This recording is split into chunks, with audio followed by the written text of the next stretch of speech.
Hi, welcome to episode 4 of Pink's Picks, Recommendations from a Retired English Teacher.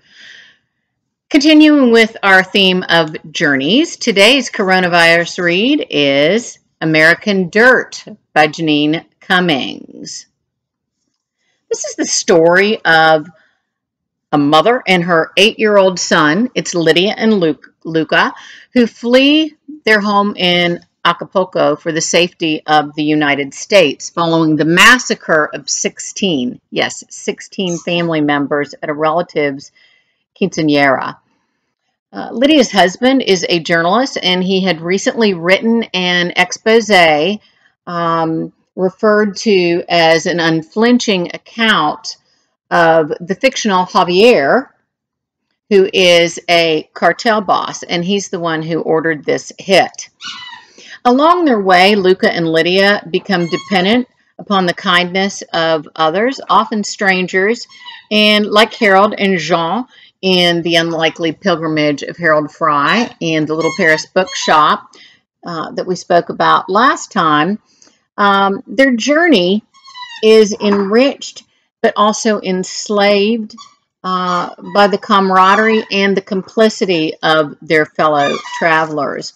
Please forgive my little puppy who is playing with the toy right in the middle of my filming. I hope that's not too distracting. I'll try to get her to stop. Also, like Harold Fry and Paris Bookshop, we have a map so that we can follow the journey in the front. I love this map because this map is easily accessible instead of a few pages in. So I don't have to look hard for it. I just can flip open the front. The book begins with a very appropriate epigraph from Pablo Neruda. It has 378 pages. It's 36 chapters followed by an epilogue. And I personally love the idea of a denouement when I am so invested in characters like I am here, not only with Luca and Lydia, but some of their fellow travelers. I want to know what happens after their journey is over. So that's a bonus. It's in third person, omniscient. It's in chronological order. However, there are anecdotes and there are flashbacks that provide backstory for the characters as well as helps to develop the characterization. This novel debuted in January to much acclaim. It almost immediately became an Oprah's book club choice. In the back, there are just resounding endorsements from Stephen King, Sandra Cisneros, Don Winslow, Ann Patchett, who, by the way, was just shortlisted for the Pulitzer Prize for Fiction 3 days ago. She didn't win, but she was in the top 3. John Grisham, Julia Alvarez, Kristen Hanna, who most of you would know from The Nightingale. So just all of these accolades. However, Cummins was accused of cultural appropriation because she, who is not an immigrant, is writing an immigrant story. You know, people are not offended when we had female writers like Nina George depicting a male protagonist in Little Paris Bookshop, or with Harold Fry the same way. But when it comes to a hot topic like immigration, you know, people get very, very upset. How dare she write about immigrants when she's not one? Her husband, when she married him, was an undocumented alien considered. And for that reason, he was hesitant to marry her until he could get his citizenship. But she married him nevertheless. As a result of these, as a result of the negative responses to the book, her publisher actually canceled her book tours just prior to when everything was canceled because of the coronavirus anyway. The caveat here to my A+ grade, and I definitely give this an A. an A+. The caveat to that is that I read American Dirt as a novel, the novel that it is. It's not a memoir. It's not a biography. It is not an autobiography. It's not nonfiction. It is a novel. And as such, I think it is absolutely beautifully yet hauntingly written. It is suspenseful. It is a page turner. Cummins writes powerful sentences. Her syntax and diction are superb. Her imagery is vivid. She juxtaposes the heartbreaking, as she calls it, landscape of carnage with the breathtakingly beautiful physical landscape of Mexico.